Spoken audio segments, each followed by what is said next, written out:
Hi there. I'm Regina. Ever been cut out of your own family's story? Yeah. My mom banned me from my dad's 70th birthday. Said it would be too awkward if I showed up.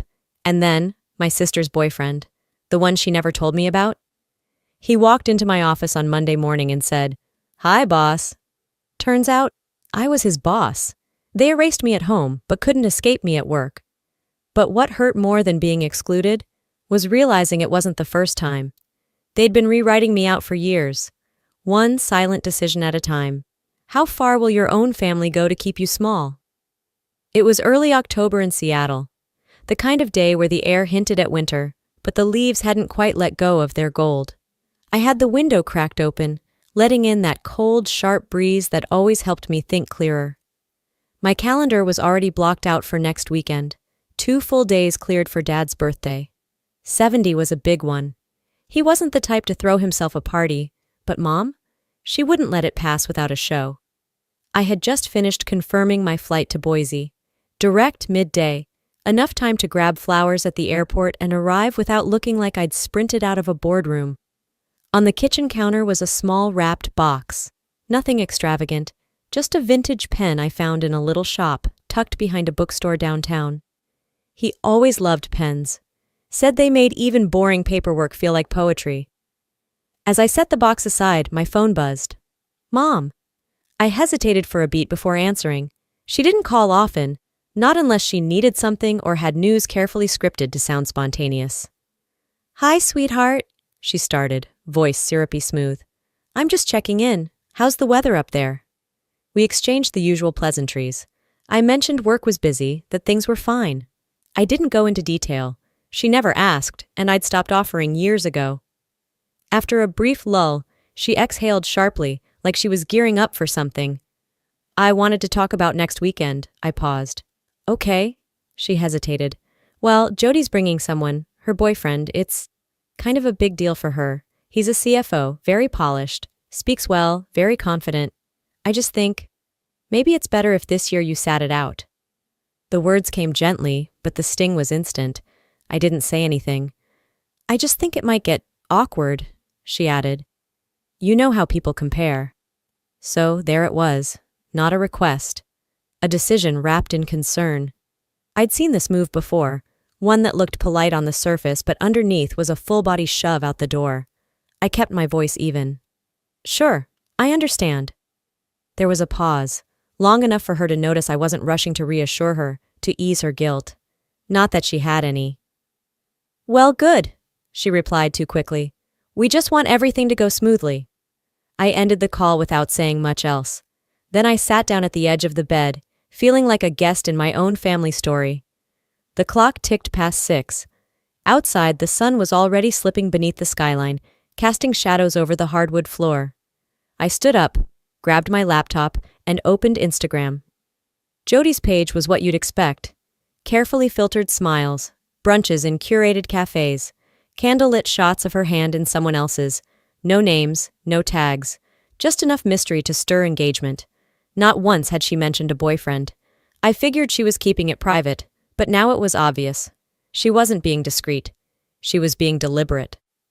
I scrolled through her feed. Months worth of content, all gloss and symmetry. Not a single photo of Dad. No mention of me. No family. It wasn't just that I wasn't invited. I'd been erased. I clicked my screen shut and leaned back, my eyes unfocused. Somewhere in the kitchen, the coffee maker beeped softly, reminding me I'd left a fresh cup waiting. I didn't move. "So much for family," I muttered to no one. The words felt heavy, like they belonged to someone who'd finally stopped hoping for something different. My phone lit up again. This time it wasn't a call. It was a message from Mom. "Could you still help cover Dad's medication? The bill came in early." I stared at it for a long moment. No "how are you?" No follow-up about the canceled visit, just a direct line back to what I was good for. I didn't reply. I didn't delete it either. I just set the phone face down on the table and let the silence settle. I left the phone where it was, screen dimmed, notifications still unread. The silence in my apartment had shifted. It wasn't peaceful anymore. It was thick, sharp around the edges.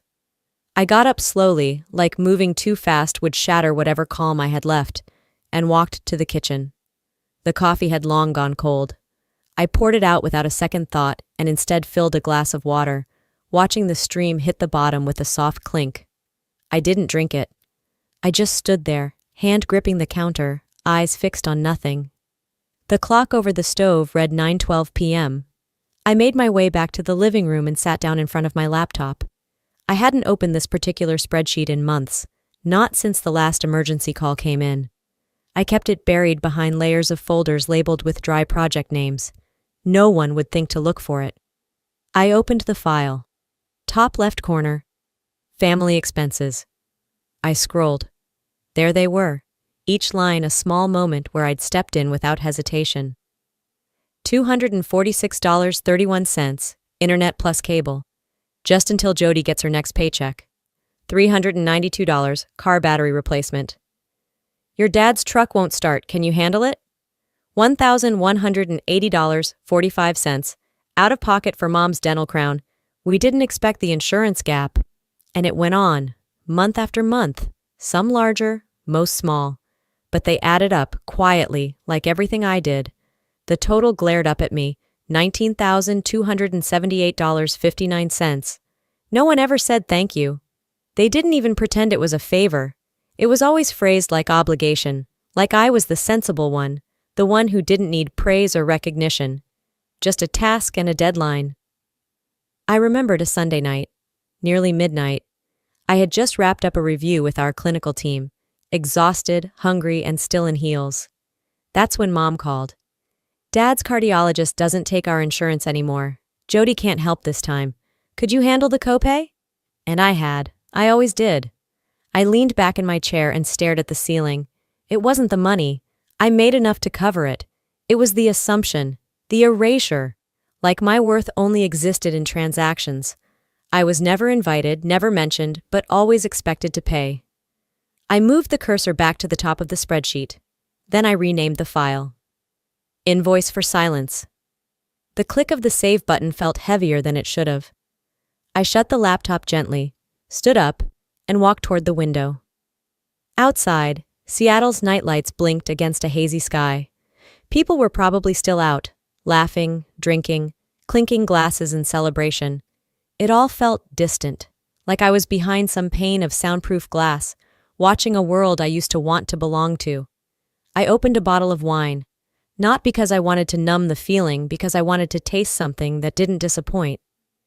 Glass in hand, I sat back down. My phone buzzed again. Not from Mom this time. A group text from Jody. She'd sent a link to a new podcast she was featured on.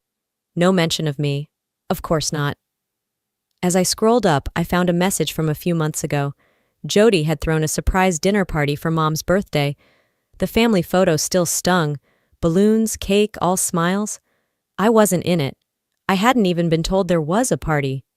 Sorry, it was super last minute, Jody had texted when I asked. Right, because the custom cake, printed menus, and gold foil name cards all screamed spontaneous. I thought back to another moment.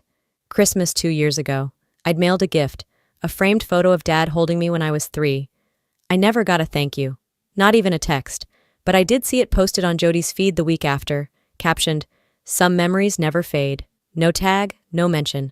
Just cropped perfectly, so no one could tell I was the one who sent it. I wasn't invisible. I was edited out. I sipped the wine. It was dry, a little bitter. Fitting. I could hear Mom's voice again in my head, the softness laced with passive commands. Let's just keep things simple. Jody already has enough pressure introducing Ethan. And suddenly I heard myself say aloud, I'm not the one making it complicated. The clock now read just past 10. I walked over to my desk, unlocked my phone, and opened the family group chat. Dozens of unread messages, one from Mom with another receipt, one from Jody about a new brand collaboration. Not a single word about the birthday call, not a single apology. I didn't respond, not out of spite, out of clarity. I tapped out of the chat, scrolled to my hidden folder, and opened the spreadsheet one last time. Then I added one more line. $0. Emotional bandwidth permanently withdrawn. Monday came too fast. Not in the way weekends disappear, but in the way you sense something's about to shift and you're not entirely ready for it. I woke up before my alarm and stared at the ceiling, letting the quiet hold me. My phone stayed on Do Not Disturb. I didn't want to see what else Mom or Jody had sent. I already knew whatever it was wouldn't contain a single ounce of apology. By 8, I was dressed and on the 21st floor of the Pacific Biogenics building, coffee in hand, pretending the weekend hadn't cracked something inside me. I had back-to-back meetings, 3 project sign-offs, and a stack of HR files to review, including final onboarding paperwork for our new senior finance executive. I opened the folder labeled Prescott Ethan. I froze.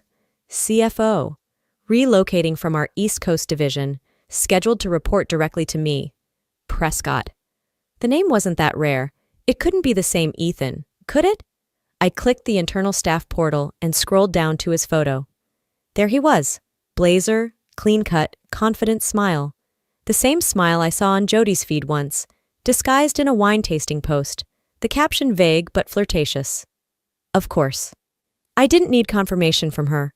I'd just gotten it here. I didn't move. I didn't even blink. I simply minimized the screen, straightened the documents on my desk, and waited for the knock. It came 5 minutes later, on the dot. Come in. He stepped in with a practiced ease, file tucked under his arm. He was about to speak when his eyes locked on mine, and everything shifted. His smile faltered. His grip on the file tightened slightly. Regina? He said, more question than greeting. I kept my voice even. Welcome to Pacific Biogenics. He blinked. You're the COO? I nodded. That's correct. You'll be reporting to me directly. He didn't say anything for a beat, then cleared his throat. Right. Hi, boss. I gestured toward the seat across from mine. Have a seat. Let's walk through your onboarding. His body language screamed discomfort, but I didn't flinch. I kept my tone neutral, hands steady. I didn't ask if Jody had told him who I was. I didn't mention Boise. I didn't ask how long they'd been dating, or if she had ever spoken my name, because I already knew the answer. As we reviewed timelines and expectations, my thoughts stayed detached. I was performing, cool, efficient, professional. But beneath the surface, I kept replaying the phone call from Mom, the way she made it sound like my presence would ruin something, like I didn't belong. And now? Now the man they were so eager to impress was sitting in front of me, completely blindsided. He tried to recover. So, you and Jody, you're sisters? I nodded. Yes. Did she ever mention me? He shifted in his seat. She said you lived far away. That work kept you busy. I smiled, not warmly, not cruelly, just a firm, closed lip kind of smile that ends conversations without words. That sounds like her. He looked down at the onboarding packet like it might offer an escape. I flipped the next page for him. Let's stay focused. I expect full transparency and detailed weekly reports, especially during Q4 planning. Understood? He straightened. Yes, of course. We finished the session in under 20 minutes. I stood to signal it was over, and he followed my lead, heading toward the door. As he stepped out, he glanced back, like he wanted to say something, but he didn't. Smart. I sat back down, checked my calendar, then opened our team chat to confirm his new profile had been added. A ping from HR popped up in real time. New hire orientation photos uploaded to shared folder. Out of curiosity, or maybe something closer to instinct, I clicked. There it was, a wide shot of the welcome event last Friday. Ethan, front row, drink in hand, beaming. Right beside him, partially out of focus but unmistakable, was my nameplate, Regina Warren, COO, just behind his left shoulder. He hadn't made the connection, not then, but now he had no choice. 3 days passed, and I hadn't heard a word from anyone in Boise. Not from my mom, not from Jody, and certainly not from Ethan. The silence at first had been a balm, but by the third morning it felt loaded, like the air before a thunderstorm. I kept my focus tight, buried in back-to-back board reviews, but even as I sat through a budget call that Friday afternoon, I could feel it. Something was about to crack open. That evening, I got home later than usual. Seattle was already dipped in twilight, the horizon smeared with gray. I changed into sweatpants, tied my hair up, and brewed a fresh cup of black coffee. Tomorrow was Dad's 70th birthday. Not that I was invited. I had no intention of calling, no plans to send a gift, but old instincts die hard. I still had the package I bought him, the pen, tucked into my closet. I hadn't unwrapped it. I was halfway through my coffee when my laptop pinged. A video call was coming in from Aunt Lorraine. Odd. I accepted, hesitating slightly. The screen flickered, then opened to chaos. The kitchen in Boise was pitch dark, barely lit by a flashlight taped to a broomstick. Shadows danced across the walls. I heard clattering, loud voices. Someone shouted, "The meat's going to spoil!" Another voice snapped back, "I told you we needed a generator!" Aunt Lorraine's camera was angled upward, showing the ceiling fan. Still. She fumbled with the phone until I saw her tired face. "Regina, honey, thank God you picked up." I raised an eyebrow. "Everything all right?" She turned the camera, and that's when I saw them. My mother pacing in the kitchen, hair in rollers, makeup half done, looking furious. Jody near the sink, frantically swiping at her phone, clearly trying to troubleshoot something. And Ethan, yes, Ethan, kneeling near the outlets, untangling a mess of extension cords like it was a battlefield. I froze. "What's going on?" I asked slowly. "The power's out," Aunt Lorraine muttered, clearly stressed. "Everything's shutting down, the oven won't start, and your mom's losing it." As she turned the camera again, Ethan glanced up, and his eyes locked onto the screen. "Wait," he said, pausing mid-motion. "Is that—" Evelyn snapped. "Lorraine, why is she on here?" "She picked up! You were screaming for help!" Ethan stood fully now, wiping his hands. "That's Regina," he said, almost like he was realizing it out loud. She's my boss." Silence. A sudden, wide, clumsy silence. Even the shouting stopped.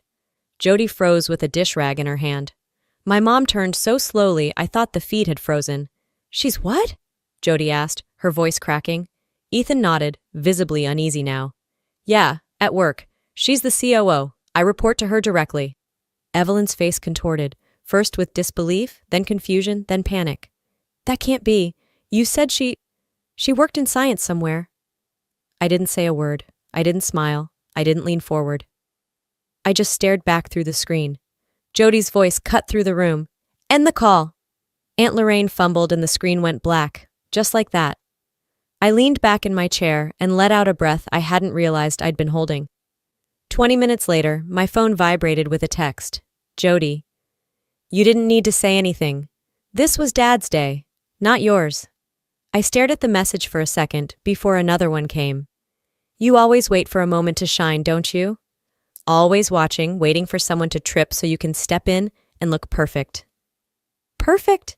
That's what she thought this was? I didn't reply right away. I poured myself the rest of my coffee, added a splash of oat milk, and stood in front of my living room window, watching the city move. Then I typed. I didn't say a word, but maybe silence speaks louder when it's the truth. I hit send.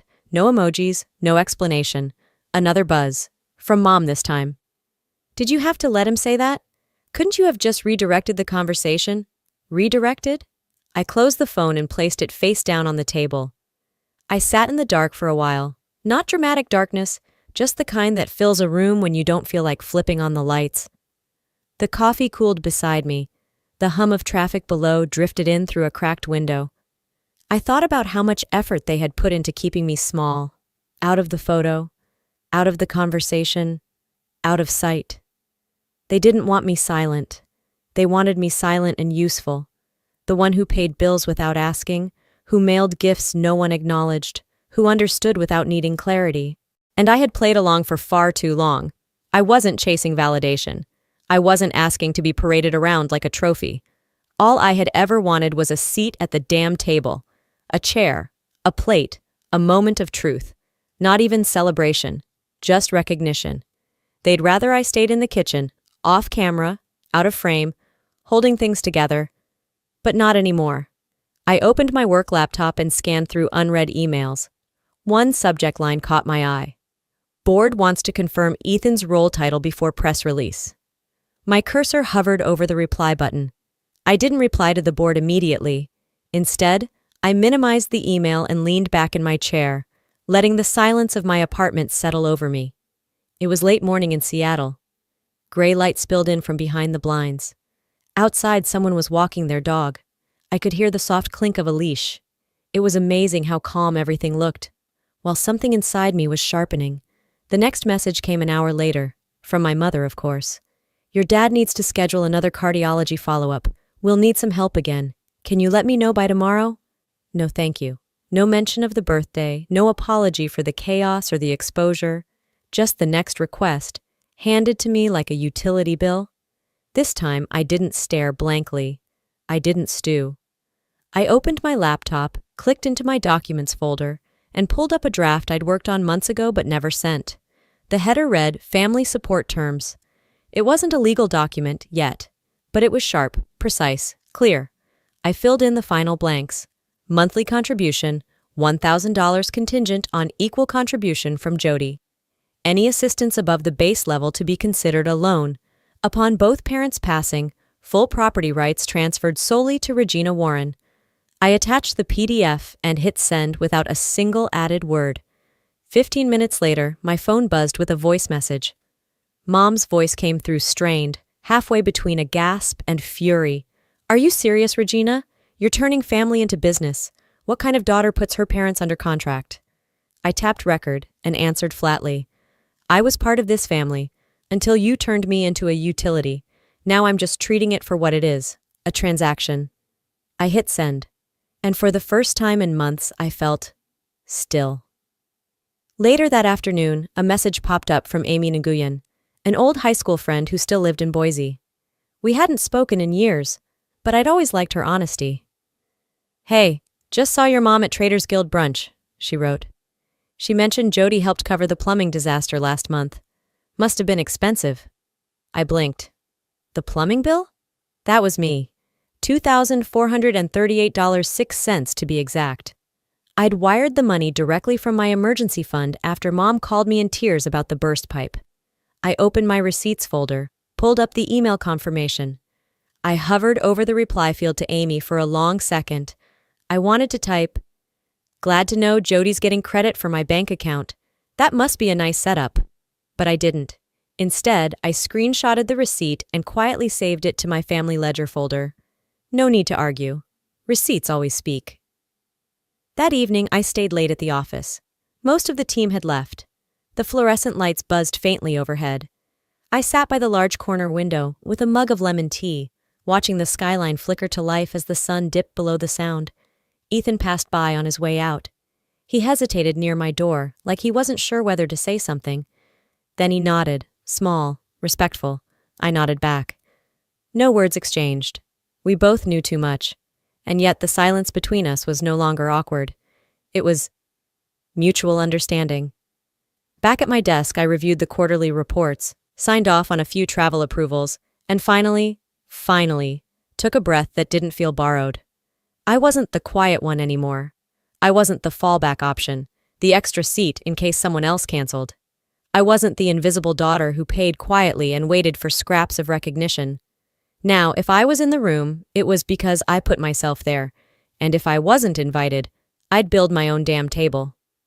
Later that night, as I settled into bed, my phone buzzed again. This time it was Jody. "You're blowing everything out of proportion. Why are you doing this now?" I stared at the screen. This wasn't her being confused. This was her being scared. For the first time, I was refusing to play my role, and when someone's used to you staying quiet, your boundary feels like betrayal. I didn't reply. Not yet. By the time I walked into the office the next morning, something felt off. The building looked the same. Same pale lights, same half-wilted plants near reception, same drone of printers echoing from the copy room. But the energy had shifted. Or maybe it was me who'd changed. Maybe I was finally seeing clearly. I used to brush past tension. I let sideways glances slide off my back. I chalked up awkward pauses in conversation to coincidence. But now, everything felt sharper, like someone had peeled the protective layer off the world. The usual rhythm was still playing, but now I could hear the dissonance underneath. I dropped my bag next to my desk, slid into my chair, and opened my laptop. Calendar first. 3 meetings, 2 briefings, and a budget review. Nothing that couldn't be handled. I told myself everything was under control. Then I checked my phone. 7 missed messages, 2 voicemails, and 1 screenshot from my cousin Layla, someone I hadn't heard from in months. She wasn't exactly the chatty type anymore, especially with me. So when I saw her name pop up, I braced myself. The message read, "Hey, did you really send your parents an invoice for being old?" My heart did this weird little lurch. My stomach went tight. I tapped the image attached to her message. It was a screenshot of a family group chat I was no longer in. One I'd been in once, long enough to remember how loud it could get with jokes, updates, chaos. I'd left quietly months ago when I realized the conversations always had an audience and rarely had space for nuance. Now I was seeing it from the outside. The message in question? From Jody. "Regina sent our parents a contract. She wants a clause that gives her the whole house when they die. Can you believe that? She's literally charging them to exist." I wasn't tagged, but it didn't matter. My name didn't need to be spelled out. Every word in that message had my fingerprints on it. Below were the replies, fast, judgy, predictable. That's so corporate. Wow, what happened to compassion? She's always been cold though, right? Each comment hit like a slap, but I didn't stop reading. I wanted to see how far they'd go. Then Aunt Donna added her piece. "Your mom said she's always been intense, but I didn't know she'd go this far." And there it was. The worst part. Evelyn, my mother, hadn't stepped in, hadn't defended me, hadn't said, "That's not true," or "You don't know the full story." She just let it happen and added color commentary, the kind people remember even after they forget who said what first. I sat back slowly, my fingers wrapped tightly around my phone. The office hum blurred into the background, fading beneath the thud of my pulse. But I wasn't angry in the frantic way I usually got. No hands shaking, no shallow breathing. I was steady, sharp, done. I didn't reply to Layla. I didn't jump into the group chat and try to explain, to claw back my version of the truth. They'd already built their story. They liked it better. Instead, I opened my notes app, not to vent, to document. I started typing a timeline. The day Jody called me crying, panicked about her job loss. The exact time I transferred $1,000 into her account without being asked. The short phone call after, 6 minutes, tops. The silence that followed, as if I'd just filled an obligation and she'd moved on. And then a memory crashed in, uninvited but clear as daylight. 2 days later, my mom's kitchen. I just walked in with groceries and she was on the phone, her voice light and proud. "Jody's so independent, she never takes a dime, just like I raised her." I remember stopping mid-step, a dish towel in one hand. I didn't say anything, just listened. Tried not to let it dig into me, tried to pretend it didn't hurt like hell. Back then I swallowed that moment whole. Let it sit, unacknowledged, somewhere in my chest. Not this time. I flipped to my email app and started writing. Not to them, to my lawyer. Subject: Property Clause Review and Financial Withdrawal Notice. Body: I'd like to formally begin the process of removing myself from any verbal or informal obligations tied to my parents' home or living expenses, unless outlined in a binding agreement.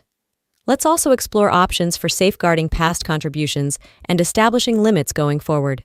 I reread it once, not to soften it, just to make sure it was clear. Click, sent, let them talk.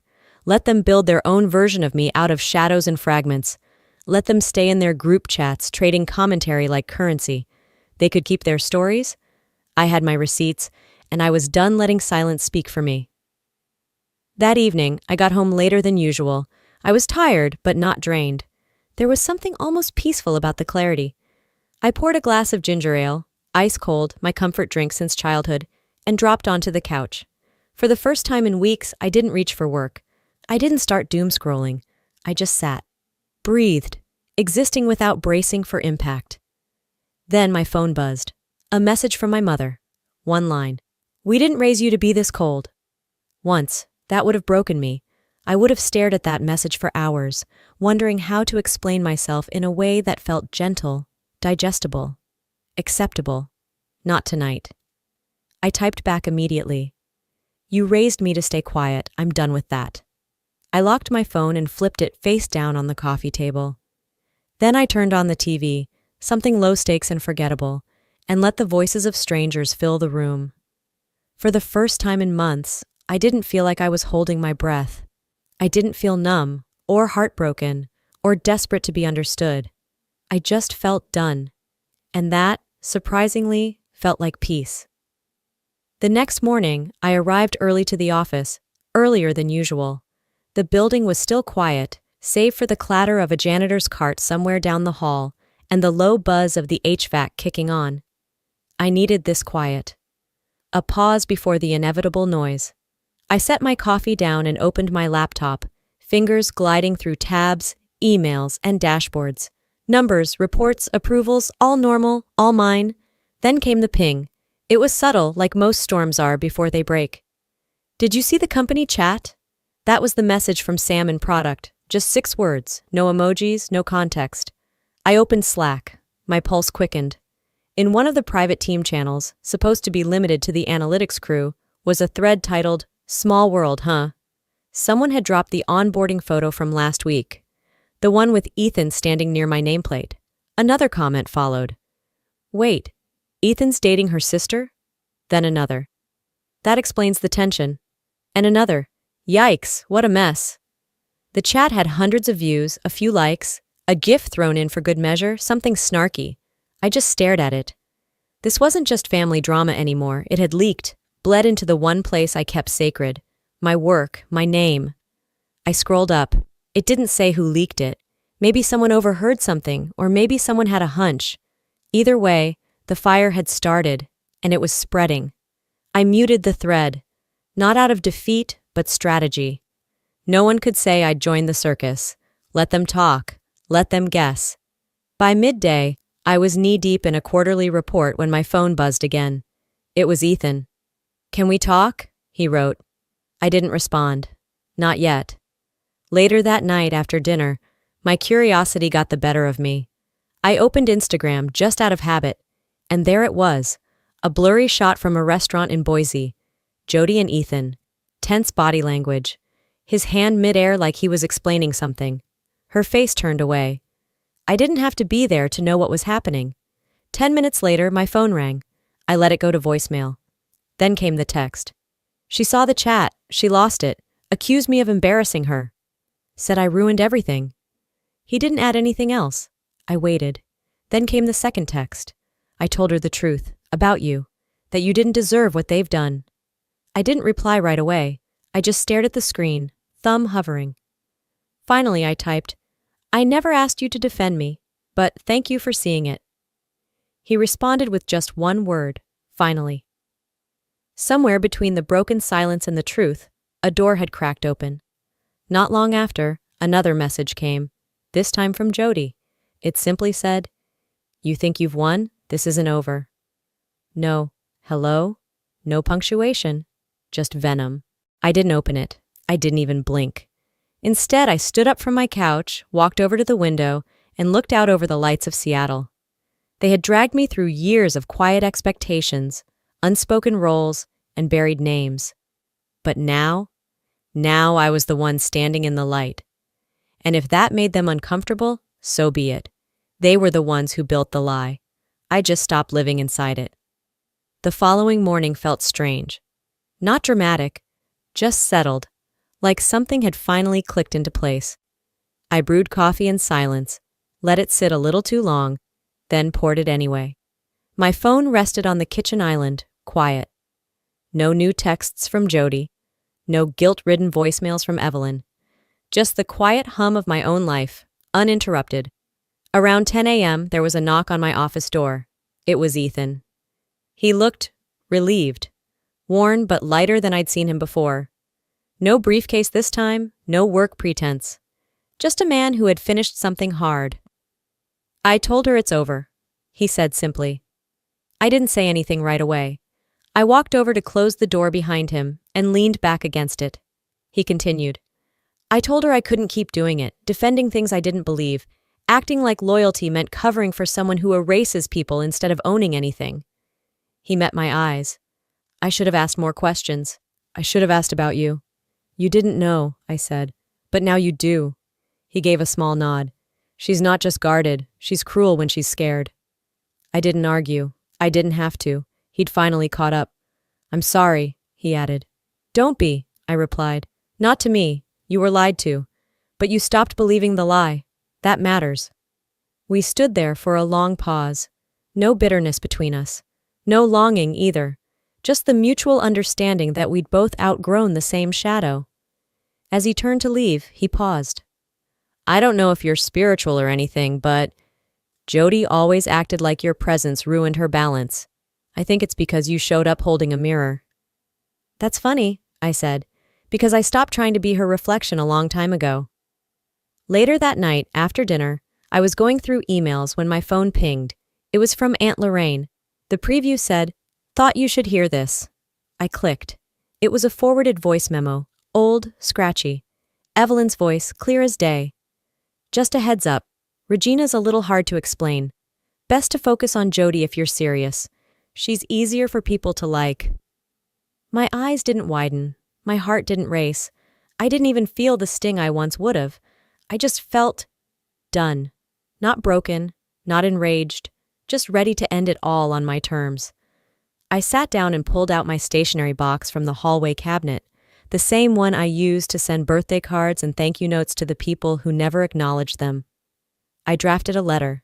No sarcasm, no rage, just facts. Mom, Dad, this isn't about money. It never was. This is about memory. And mine, moving forward, won't include group chats where I'm only contacted for payment. It won't include parties I'm excluded from, then blamed for not attending. It won't include gifts unwrapped off camera or holidays where my name is missing from every caption. I've rewritten mine. I won't be attending future events. I wish you peace. I no longer wish for your approval. Regina. I folded it neatly, sealed the envelope, and addressed it in full block print like I did as a child learning to write. Then I walked to the mailbox 2 blocks down, dropped it in, and stood for a second as if to mark something real. Back home, I opened my phone and deleted every contact under family, one by one, clean, quiet. It was oddly satisfying, not out of spite but clarity. They had written me out of their version for years.